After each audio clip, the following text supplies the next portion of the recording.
میری کونسل کے vice president مولانا حفیظ الرحمان صاحب کو کہ واقعی کی طرف آ جائیں.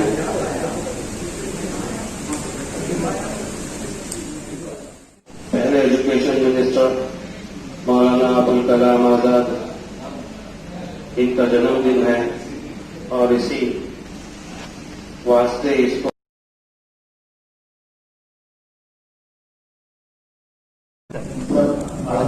آج ہم all India medical council Karnataka chapter کے اجلاس میں ہیں.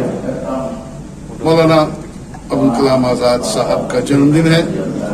وہ ہندوستان کے پہلے ایجوکیشن منسٹر رہے اور انہوں نے جو بیج ڈالی، جو امپلیمنٹیشن پروسیس کیا ایجوکیشنل فیلڈ میں، آج بھی ہم ان کے شکر گزار ہیں.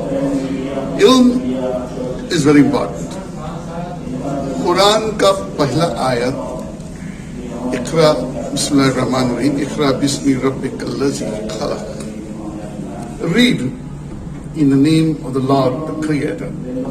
تو پہلا ہی حکم اللہ سے رسول خدا حضرت محمد مصطفیٰ صلی اللہ علیہ وسلم کو پڑھنے کا حکم ہوا. تو آج ہم مسلمان ہندوستان میں جو لٹریسی ریٹ ہے بہت کم ہے. ہم جاننا ہے اور میری گزارش ہے جو بھی ایجوکیشنل انسٹیٹیوشنز ہیں، مائنورٹی انسٹیٹیوشنز ہیں، وہ آگے آئیں.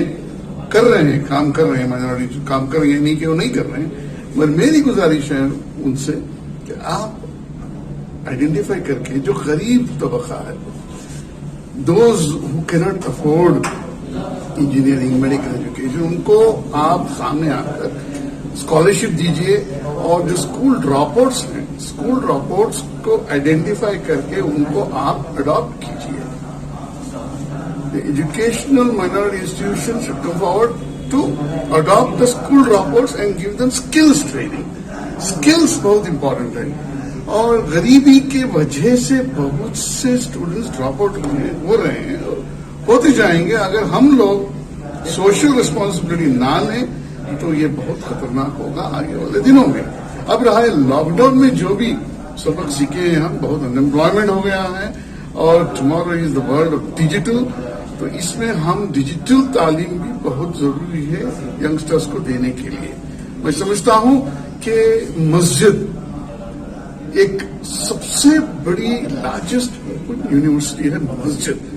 مسجد اور مدرسہ یہ دو اگر کمبائن ہو کے اپنے اپنے علاقوں میں جو بھی اسکولز ہیں، کالجز ہیں، ان سے رابطہ رکھ کے آپ مدرسوں کے بچوں کو اسکول سائنٹیفک ایجوکیشن بھی دینا چاہیے. دین اور دنیا دو بھی چاہیے اس دنیا میں.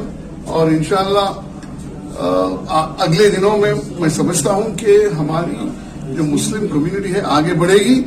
اور ہم کو امید ہے جو بھی سوشل آرگنائزیشنز ہیں، جو بھی سیاستدان ہیں اور جو بھی سوشل ورکرز ہیں، وہ بہت اچھا کام کر رہے ہیں اور کام کریں گے. اور ہم سب مل کے ایک ہی ہمارا پیغام رہے گا کہ علم حاصل کرو کم وقت میں. Thank you. مولانا آزاد صاحب ایک سب سے بڑے فریڈم فائٹر. اگر وہ چاہتے تو کوئی بھی ایک اچھا پرومیننٹ پورٹ فولیو لے سکتے ہیں، مگر انہوں نے پنڈت جواہر لال نہرو صاحب کو تعلیم کا پورٹ فولیو پوچھا اور تعلیم ایجوکیشن منسٹر رہے. اور ان کی قربانیاں میں سمجھتا ہوں کہ آج بھی زندہ ہیں. اور آج بھی مولانا ابوالکلام آزاد فاؤنڈیشن ہے جس فاؤنڈیشن سے بہت سا کام ہو رہا ہے. اور ہم مولانا ابوالکلام آزاد صاحب کو ایک رول ماڈل سمجھ کر ہماری زندگی، ان کی جو لائف ہسٹری ہے اس سے ہم سبق حاصل کر کے ان کے قدم پہ ہم گئے تو ہم ضرور کامیاب ہو جائیں گے. میرا نام ہے حاج سلطان.